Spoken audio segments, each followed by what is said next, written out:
أعوذ بالله من الشيطان الرجيم. بسم الله الرحمن الرحيم. الحمد لله رب العالمين، نحمده ونستعينه ونؤمن به ونتوكل عليه، ونعوذ بالله من شرور أنفسنا ومن سيئات أعمالنا، من يهده الله فلا مضل له ومن يضلل فلا هادي له. نشهد أن لا إله إلا الله وحده لا شريك له، ونشهد أن محمدا عبده ورسوله، أرسله بالهدى ودين الحق ليظهره على الدين كله ولو كره المشركون.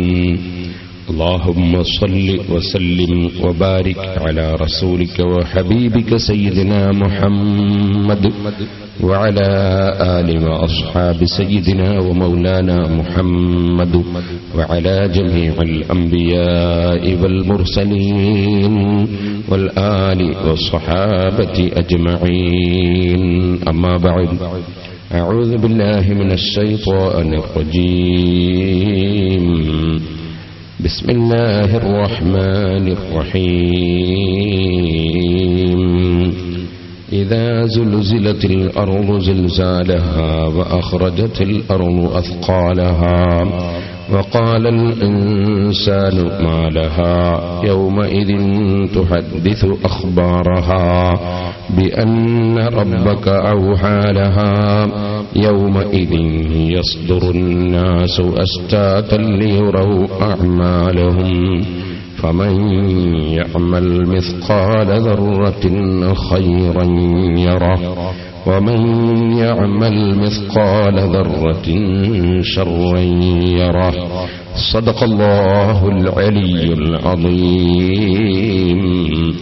صدق وبلغ رسوله النبي الكريم، ونحن على ذلك من الشاهدين الشاكرين، والحمد لله رب العالمين. يا رب صل على من حل بالحرم طه الرسول الذي قد خص بالكرم.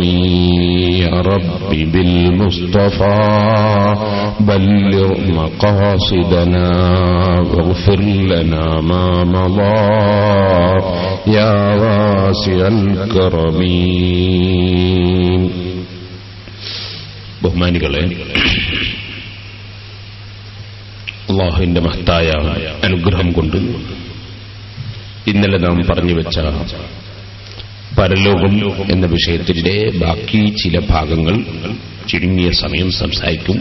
അല്ലാഹു എനിക്കും നിങ്ങൾക്കും പരലോകത്ത് ഉപകരിക്കുന്ന കാര്യങ്ങൾ പറയാനും കേൾക്കാനും ഉൾക്കൊണ്ട് ജീവിക്കാനും തൗഫീഖ് നൽകുമാറാകട്ടെ.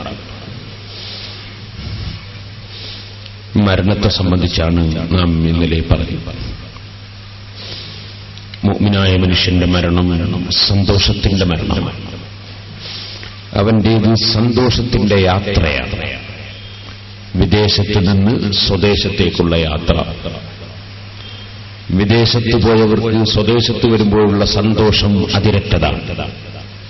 സ്വദേശത്ത് നിന്ന് വിദേശത്തേക്ക് പോകുന്നവർക്കാണ് എപ്പോഴും ഇറങ്ങുന്ന സമയത്ത് ദുഃഖവും വിഷമവും ഉണ്ടാകാറുള്ളത്.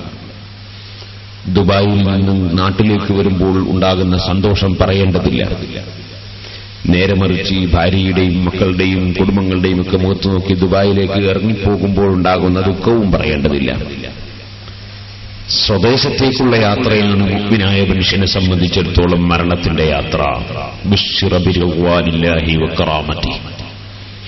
അല്ലാഹുവിന്റെ ഭാഗത്തു നിന്നുള്ള കറാമത്തും അല്ലാഹുവിന്റെ ഭാഗത്തു നിന്നുള്ള സംതൃപ്തിയും കൊണ്ട് സന്തോഷവാർത്ത അറിയിക്കപ്പെട്ട മുഅ്മിനായ മുത്തഖിയായ മനുഷ്യൻ സന്തോഷത്തോടുകൂടെ പുഞ്ചിരിച്ചുകൊണ്ട് യാത്ര ചെയ്യുന്നു. അല്ലാഹു ജല്ല ജലാലുഹു അവന്റെ മഹത്തായ അനുഗ്രഹം കൊണ്ട് നമുക്കതിന് തൗഫീഖ് നൽകുമാറാകട്ടെ. സാധാരണയായി ജമാഅത്ത് നിസ്കാരത്തിന് ബാങ്കും ഇഖാമത്തും ഉണ്ട്, അല്ലെങ്കിൽ അസ്സലാത്ത് ജാമിഅ എന്ന് വിളിച്ചു പറയൽ ഉണ്ട്. മയ്യിത്ത് നിസ്കാരത്തിന് അങ്ങനെയൊന്നും കാണുന്നില്ല. മയ്യിത്ത് നിസ്കാരത്തിന് അസ്സലാത്ത് ജാമിഅ എന്ന് പറയുന്നില്ല. മയ്യിത്ത് നിസ്കാരത്തിന് ബാങ്കും ഇഖാമത്തും നമ്മൾ കേൾക്കുന്നില്ല. എന്താണ് അതിന്റെ കാരണം? അതിന്റെ ഒരു കാരണം, നാം പ്രസവിക്കപ്പെട്ട ഉടനെ നമ്മുടെ വലത്തേ ചുവട്ടിൽ ബാങ്ക് കൊടുത്തിട്ടുണ്ട്, ഇടത്തേ ചുവട്ടിൽ ഇഖാമത്തും കൊടുത്തിട്ടുണ്ട്. പക്ഷെ ആ വകയിൽ ഒരു നിസ്കാരവും ഇവിടെ നടന്നിട്ടില്ല. ആ നിസ്കാരം നാം മരിച്ചതിന് ശേഷമാണ് നടക്കുന്നത്. അപ്പൊ മരണത്തിന്റെയും മനുഷ്യന്റെയും ഇടയിലുള്ള സമയം എത്രയാണ്? ബാങ്കും ഇഖാമത്തും കഴിഞ്ഞ് നിസ്കരിക്കാനുള്ള സമയം. ഇഖാമത്ത് കൊടുത്തു കഴിഞ്ഞാൽ നിസ്കരിക്കാൻ പിന്നെ വലിയ സമയം ഉണ്ടോ? ബാങ്കും ഇഖാമത്തും നേരത്തെ പ്രസവിക്കപ്പെട്ട ഉടനെ കൊടുത്തുപോയി. ഇനി നിസ്കരിക്കണമെങ്കിൽ മരിച്ചു കിട്ടണം എന്നത് മാത്രമേ ബാക്കിയുള്ളൂ. അപ്പം മരണം ചെറിയ സമയം മാത്രമാണ് മനുഷ്യന് ഉള്ളത്, ബാങ്കും ഇഖാമത്തും കഴിഞ്ഞ് നിസ്കരിക്കാനുള്ള സമയം. ആ മയ്യിത്ത് നിസ്കാരത്തിലേക്ക് മനുഷ്യൻ കടക്കുന്നത് മനുഷ്യന്റെ മരണത്തിന് ശേഷമാണ്. നമുക്ക് വേണ്ടി മയ്യിത്ത് നിസ്കരിക്കുന്നവർ നിസ്കരിക്കുന്നത് മരണത്തിന്റെ ശേഷമാണ്. ഇരിക്കട്ടെ സഹോദരന്മാരെ, ഈ മരിക്കുന്ന സമയം നാം ജനിച്ച ഉടനെ അല്ലാഹു അക്ബർ, അള്ളാഹുവിന്റെ പേര് നമ്മുടെ കാതിൽ കേട്ടു. അല്ലാഹു അക്ബർ, അല്ലാഹു വലിയവനാണ്. നീ ഇവിടെ വരുന്നേ ഉള്ളൂ. ഇനി ചിലപ്പോ നീ ഒരുപക്ഷെ വലിയ പണ്ഡിതനാകാം, വലിയ മുതലാളിയാകാം, ഭരണകർത്താവാകാം, നീ വലിയ ഉദ്യോഗസ്ഥനാകാം, നീ രാജാവാകാം. പക്ഷേ നീ ഓർത്തോളണം, ആദ്യമായി നിന്നോട് പറയാനുള്ളത് അല്ലാഹു അക്ബർ, അല്ലാഹു വലിയവനാണ്, നീ വലിയവൻ അല്ല. ഒരിക്കലും നീ വലിയവൻ അല്ല. അല്ലാഹു അക്ബർ, അല്ലാഹു വലിയവനാണ്. ആദ്യമായി ഒരു കുട്ടിയുടെ ചവിട്ടിൽ കേൾപ്പിക്കുന്നത് അതാണ്, അല്ലാഹു അക്ബർ. ആ അല്ലാഹുവിന്റെ പേരും അവൻ വലിയവനാണ് എന്ന ആശയം അത് കേട്ടുകൊണ്ട് ജനിച്ച, അല്ലെങ്കിൽ ജനിച്ച ഉടനെ അത് കേട്ട് മനസ്സിലാക്കിയ മനുഷ്യൻ ഈ ഭൂമിയിൽ അവന് നിശ്ചയിക്കപ്പെട്ട സമയത്ത് അവന് യഥാർത്ഥ സൃഷ്ടാവും യഥാർത്ഥ ഭരണാധികാരിയുമായ അല്ലാഹു, ആ അല്ലാഹു നിശ്ചയിച്ചു കൊടുത്തതൊക്കെ അനുഭവിച്ച് അവൻ യാത്ര പോവുകയാണ്. ആ യാത്ര പോകുന്ന സമയത്ത് അവന്റെ ചുവട്ടിൽ കേൾപ്പിക്കുന്ന വാചകം ലാ ഇലാഹ ഇല്ലല്ലാഹ്. നേരത്തെ തുടങ്ങിയത് അല്ലാഹ്, ഇപ്പോൾ അവസാനിക്കാൻ പോകുന്നത് അല്ലാഹ്. ലാ ഇലാഹ ഇല്ലല്ലാഹ്, അല്ലാഹു അല്ലാതെ ആരാധിക്കപ്പെടാൻ അർഹൻ ഇല്ല. ഈ ലാ ഇലാഹ ഇല്ലല്ലാഹ് എന്ന കലിമയാണ് അവൻ ചൊല്ലേണ്ടത്. നേരത്തെ അവന്റെ അടുക്കൽ വെച്ച് അല്ലാഹു അക്ബർ എന്ന് ചൊല്ലി കേൾപ്പിച്ചതാണ്. അവൻ സംസാരത്തിന് അവൻ പ്രായമായിരുന്നില്ല. ഇപ്പോൾ സംസാരത്തിന് പ്രായമായി, കുറെ എന്തൊക്കെയോ സംസാരിച്ചു. ഇപ്പോൾ അവൻ സംസാരം നിർത്താൻ പോവുകയാണ്. നിർത്തുന്ന സമാപനം ലാ ഇലാഹ ഇല്ലല്ലാഹ്, അല്ലാഹ് എന്ന പേര് അവസാനം ഉച്ചരിച്ചുകൊണ്ട് അവന്റെ സംസാരത്തിന് സമാപനം കുറിക്കാൻ സാധിക്കണം. അത് മറന്നുപോകാൻ സാധ്യതയുണ്ട്, പഠിച്ചവരോടും മറന്നുപോകാൻ സാധ്യതയുണ്ട്. കാരണം മനുഷ്യന് ഏറ്റവും മറതിയുണ്ടാവുക, മനുഷ്യന് ഏറ്റവും വിഷമം ഉണ്ടാകുന്ന സന്ദർഭത്തിലാണ്. അതുകൊണ്ട് തന്നെ ഈ ലോകത്ത് വീടും അതുപോലെ പറമ്പും കച്ചവടങ്ങളും ബിസിനസ്സുകളും ജോലികളും അതുപോലെ കെട്ടിടങ്ങളും അങ്ങനെ പലതും പലതും സമ്പാദിച്ചു വെച്ച മനുഷ്യൻ, ആ മനുഷ്യൻ ഈ ലോകത്തിന് വില കൽപ്പിച്ച് ജീവിച്ചവനാണെങ്കിൽ പാരത്രിക ലോകത്തിന് വേണ്ടതുപോലെ പ്രസക്തി നൽകാൻ സാധിക്കാത്തവനാണെങ്കിൽ അവനോട് ഇത് പറയാൻ അവൻ സമ്പാദിച്ചു വെച്ച വസ്തുക്കൾ, അവൻ ഇടപെട്ട കാര്യങ്ങളിൽ നിന്ന് വിട്ടുപിരിഞ്ഞു പോകുന്ന ദുഃഖം കൊണ്ട് മനസ്സ് പതറിപ്പോകുന്നതിനാൽ ലാ ഇലാഹ ഇല്ലല്ലാഹ് എന്ന് ചൊല്ലണം എന്ന് പഠിച്ചവനും അപ്പോൾ മറന്നുപോകാൻ സാധ്യതയുണ്ട്. അതേസമയം ഭൗതികമായ ലോകവുമായി വലിയ ബന്ധങ്ങളൊന്നും ഇല്ല. അവന്റെ മനസ്സ് അല്ലാഹുവിൽ ലയിച്ചതാണ്. അവൻ ഈ ഭൂമിയിൽ ജീവിക്കുന്നുണ്ട്, പക്ഷേ ഈ ഭൂമിയിൽ അവൻ ജോലിയെടുക്കുന്നുണ്ട്, അവൻ ബിസിനസ് നടത്തുന്നുണ്ട്, അവൻ കൃഷി ചെയ്യുന്നുണ്ട്, അവൻ ഉദ്യോഗം വരിക്കുന്നുണ്ട്, അവൻ യാത്ര പോകുന്നുണ്ട്. എല്ലാം ഉണ്ടെങ്കിലും അതെല്ലാം എനിക്കിവിടെ ജീവിക്കാൻ വേണ്ടിയാണ്. എനിക്ക് ചെലവ് കൊടുക്കൽ നിർബന്ധമുള്ള ഭാര്യയ്ക്കും സന്താനങ്ങൾക്കും കുടുംബങ്ങൾ കുടുംബങ്ങൾക്കുമൊക്കെ ഞാൻ ചെലവഴിക്കൽ എനിക്ക് നിർബന്ധമാണ്. ആ നിർബന്ധം വീട്ടാൻ വേണ്ടിയാണ്. യാചിക്കുന്നത് ഇസ്ലാം നിരുത്സാഹപ്പെടുത്തിയതാണ്. അധ്വാനിച്ച് ജീവിക്കാൻ അല്ലാഹുവിന്റെ റസൂൽ പ്രോത്സാഹിപ്പിച്ചതാണ്. അതുകൊണ്ട് ഞാൻ ജോലിയെടുക്കുകയാണ്, അതുകൊണ്ട് ഞാൻ ബിസിനസ് നടത്തുകയാണ്, അതിനാൽ ഞാൻ കൃഷി നടത്തുകയാണ്. ഈ ചിന്തയിൽ ജീവിക്കുന്ന മനുഷ്യൻ എന്റെ യഥാർത്ഥ ജീവിതത്തിന് നഷ്ടം വരുന്ന ഒരു സമ്പാദ്യവും എനിക്ക് വേണ്ട, എന്റെ യഥാർത്ഥ ജീവിതത്തിന് തകരാറ് സംഭവിക്കുന്ന ഒന്നിലേക്കും ഞാൻ തിരിഞ്ഞു നോക്കുന്നില്ല. എന്റെ മനസ്സ് പൂർണ്ണമായി എന്നെ സൃഷ്ടിച്ച അല്ലാഹുവിലേക്ക് തിരിച്ചിരിക്കുന്നു. ആ നിലക്ക് പൂർണ്ണമായി അല്ലാഹുവിലേക്ക് തിരിഞ്ഞ മനുഷ്യൻ വജ്ജഹ്തു വജ്ഹിയ ലില്ലദീ ഫതറസ് സമാവാതി വൽ അർള ഹനീഫൻ മുസ്ലിമാ വമാ അന മിനൽ മുശ്രികീൻ ഇന്ന സ്വലാത്തി വനുസുകി വമഹ്യായ വമമാതി ലില്ലാഹി റബ്ബിൽ ആലമീൻ. എന്റെ ശരീരവും എന്റെ മനസ്സും എന്റെ മുഖവും എന്റെ എല്ലാം ആകാശഭൂമികൾ സൃഷ്ടിച്ച അല്ലാഹുവിലേക്ക് തിരിച്ചിരിക്കുകയാണ് ഞാൻ. എന്റെ നിസ്കാരവും എന്റെ അറവും എന്റെ ഹജ്ജും എന്റെ ഉംറയും എന്റെ ഏറും, ഞാൻ മിനയിൽ വെച്ച് കല്ലെറിഞ്ഞല്ലോ, ആ ഏറും, അതുപോലെ ഞാൻ കഅബ ചുറ്റിയല്ലോ, ആ ചുറ്റിയതും, ഞാൻ ഒരു കല്ല് പോയി ചുംബിച്ചല്ലോ, ആ ചുംബിച്ചതും, ഞാൻ ഒരു സ്ഥലത്ത് അങ്ങോട്ടും ഇങ്ങോട്ടും നടന്നല്ലോ, ആ നടന്നതും, അതെ ഞാൻ യാത്ര പോയതും, ഞാൻ വന്നതും, ഞാൻ എന്റെ ധർമ്മവും എന്റെ എല്ലാം ലില്ലാഹി റബ്ബിൽ ആലമീൻ, റബ്ബുൽ ആലമീനായ അല്ലാഹുവിന് സമർപ്പിക്കുകയാണ്. അല്ലാതെ ഞാൻ ഒന്നും അല്ലാഹുവിന് സമർപ്പിക്കുക എന്നതല്ലാതെ എന്റെ ജീവിതത്തിൽ ഞാൻ ലക്ഷ്യം കണ്ടിട്ടില്ല.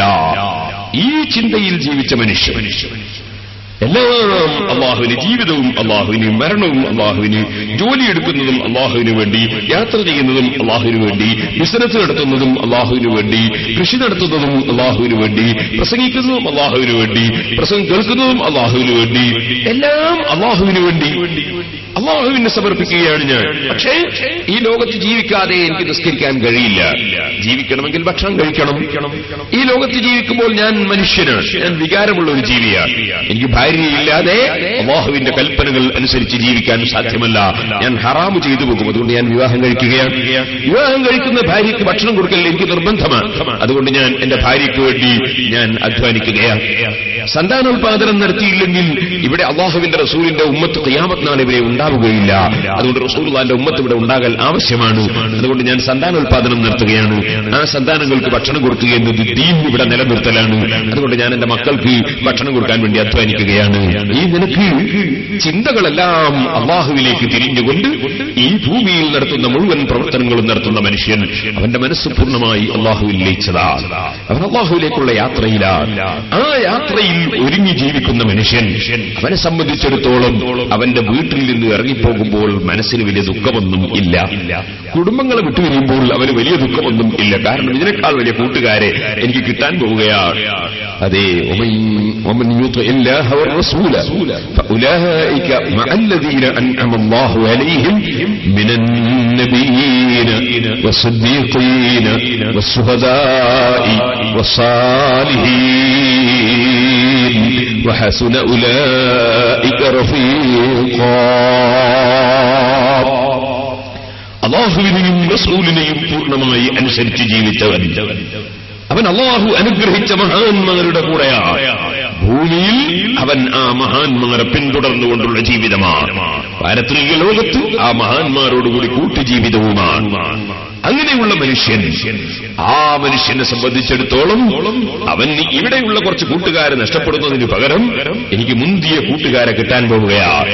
ഇവിടെയുള്ള കൂട്ടുകാർ തന്നെയും നല്ലവരാണെങ്കിൽ പിന്നീട് എന്റെ കൂടെ അങ്ങോട്ട് വരുന്നവരും ഈ ചിന്തയുള്ള ശരിയായ ഈമാനും തഖ്വയുമുള്ള മനുഷ്യന് ഈ ഭൂമിയിൽ നിന്ന് വിട്ടുപിരിയുമ്പോൾ വിഷമമില്ല, മനസ്സിന് വിഷമമില്ല.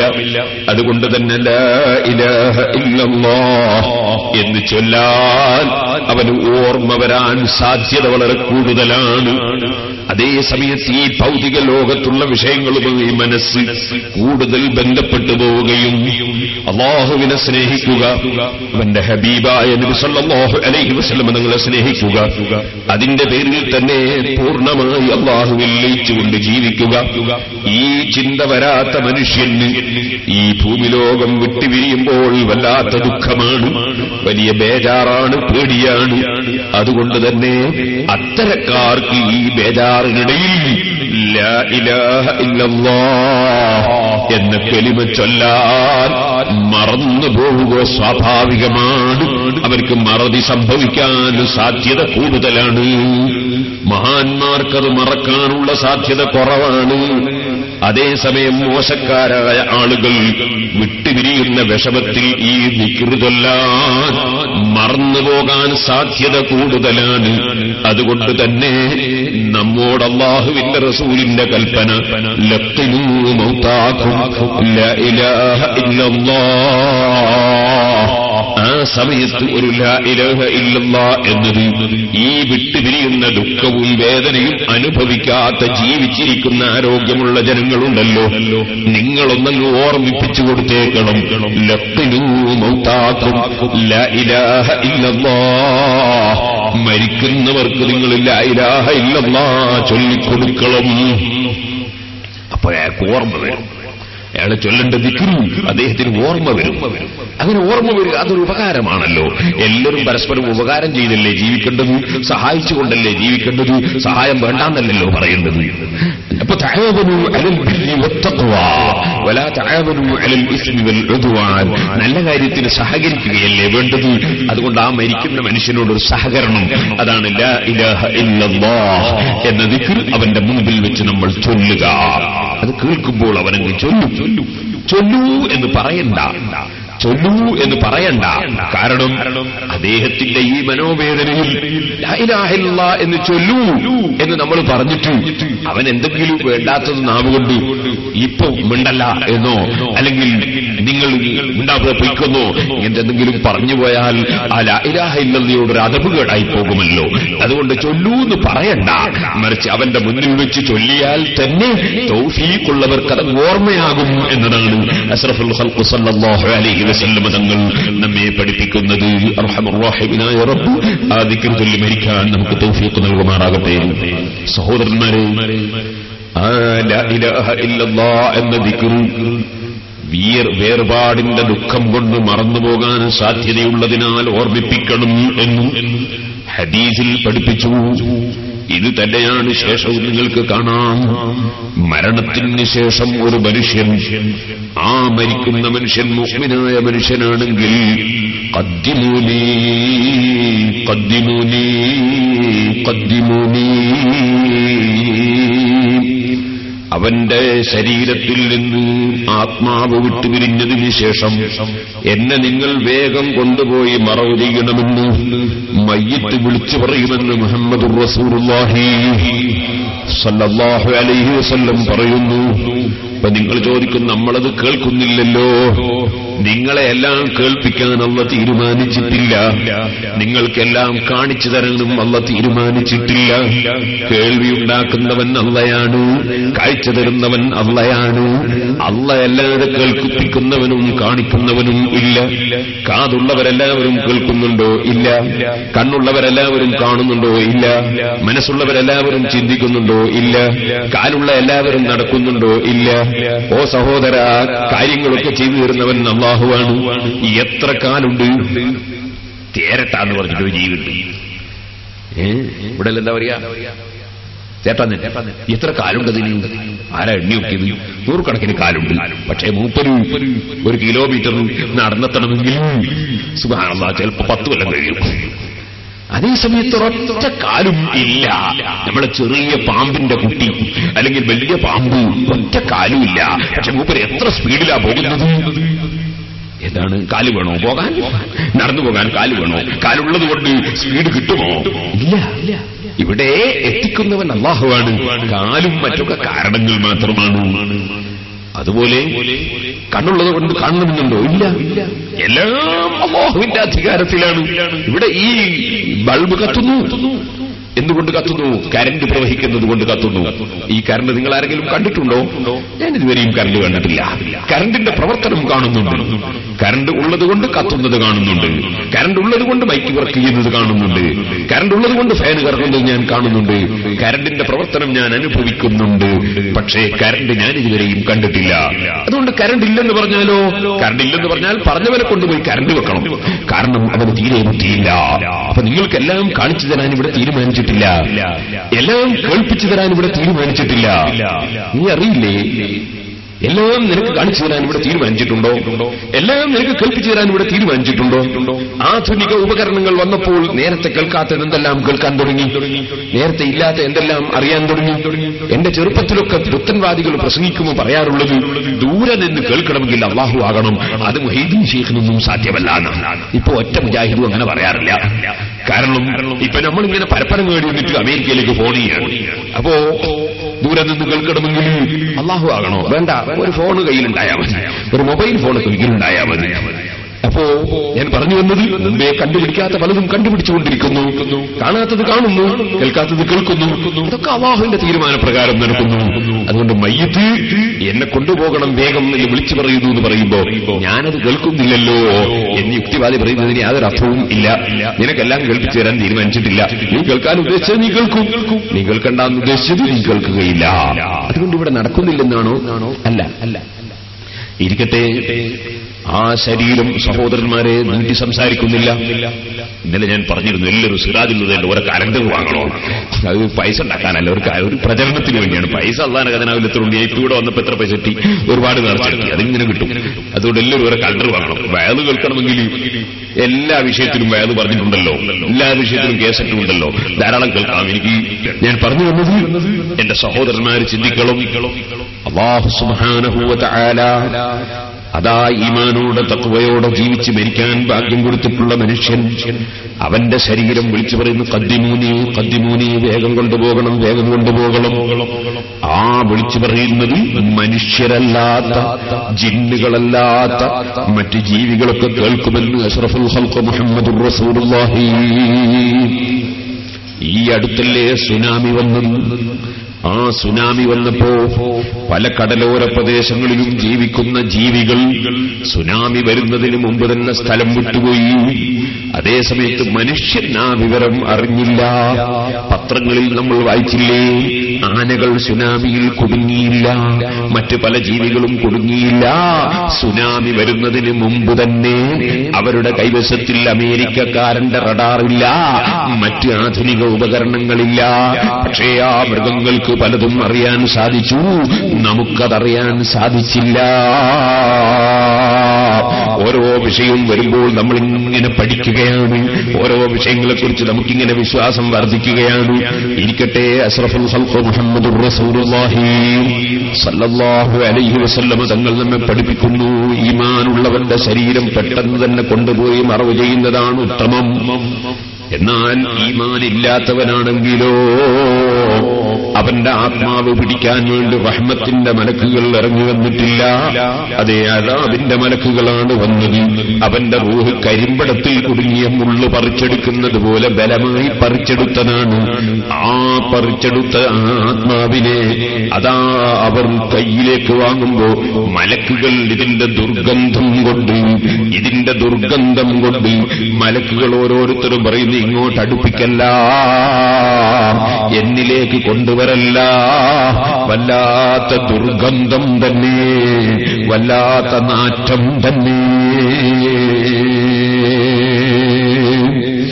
ഈമാനില്ലാത്തവന്റെ ആത്മാവിന് ദുർഗന്ധമാണ്, നാറ്റമാണ്. ആ ദുർഗന്ധമുള്ള ആത്മാവ് പിടിക്കപ്പെട്ടതിനു ശേഷം മേൽപോട്ടേക്ക് ഉയർത്താനുള്ള അനുമതിയൊന്നും ലഭിക്കാതെ എറിയപ്പെടുന്നു. ഞാൻ അതിലേക്ക് വിശദമായി കടന്ന് സംസാരിക്കുന്നില്ല, ചുരുക്കി പറയട്ടെ. അവന്റെ ശരീരത്തെ കൊണ്ടുപോയി മറവ് ചെയ്യുമ്പോ നിങ്ങൾ എവിടേക്കാണ് എന്നെ കൊണ്ടുപോകുന്നതെന്ന് അവനും വിളിച്ചു പറയുന്നുണ്ട്. അതുകൊണ്ട് നബി സല്ലല്ലാഹു അലൈഹി വസല്ലം തങ്ങൾ പറഞ്ഞു, ജനങ്ങളെ, ഏത് മയ്യിത്ത് മരിച്ചാലും നിങ്ങൾ പെട്ടെന്ന് മറവ് ചെയ്യാൻ നോക്കൂ. കാരണം എന്താണ്? സജ്ജനങ്ങളിൽപ്പെട്ടവനാണെങ്കിൽ അവന് പെട്ടെന്നങ്ങ് എത്തണം എന്ന ആഗ്രഹമാണ്. അവനെ നിങ്ങൾ വൈക്കിക്കളയരുത്. നേരെ മറിച്ച് ദുർജനങ്ങളിൽപ്പെട്ടവനാണെങ്കിലോ, അവൻ ദുർജനങ്ങളിൽപ്പെട്ടവനാണെങ്കിൽ ആ ശവം കൊണ്ടുപോയി നമ്മുടെ തലയിൽ നിന്ന് ഇറക്കി നമ്മുടെ ബാധ്യതയിൽ നിന്ന് ഒഴിവാക്കുന്നതല്ലേ നല്ലത്. അതുകൊണ്ട് ഏതായാലും ശരീരം പെട്ടെന്ന് മറവു ചെയ്യുന്നത് തന്നെയാണ് നന്മ.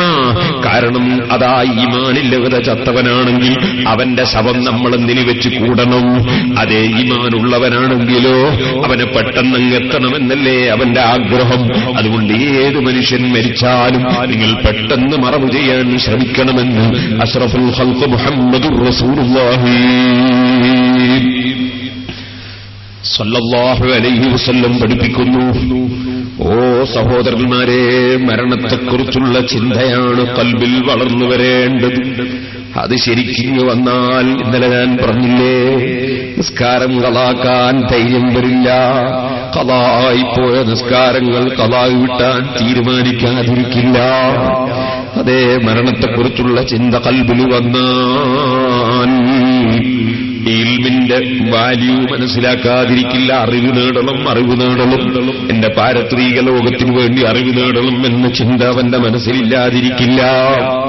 ആ മനസ്സിൽ, അതാ മനുഷ്യന്റെ മനസ്സിൽ മരണത്തെക്കുറിച്ചുള്ള ചിന്ത രൂഢമൂലമാകുമ്പോൾ കള്ളു കുടിക്കാൻ ധൈര്യം വരില്ല, പലിശ വാങ്ങാൻ പലിശ കൊടുക്കാനും ധൈര്യം വരില്ല, അവന് ചീട്ട് കളിക്കാൻ ധൈര്യം വരില്ല, അവന് വ്യഭിചരിക്കാൻ ധൈര്യം വരില്ല, അവന് അതാ ഹറാമിലേക്ക് ചാടി വീഴാൻ ധൈര്യം വരില്ല, അല്ലാഹു നിർബന്ധമാക്കിയത് കൈയൊഴിക്കാൻ ധൈര്യം വരില്ല.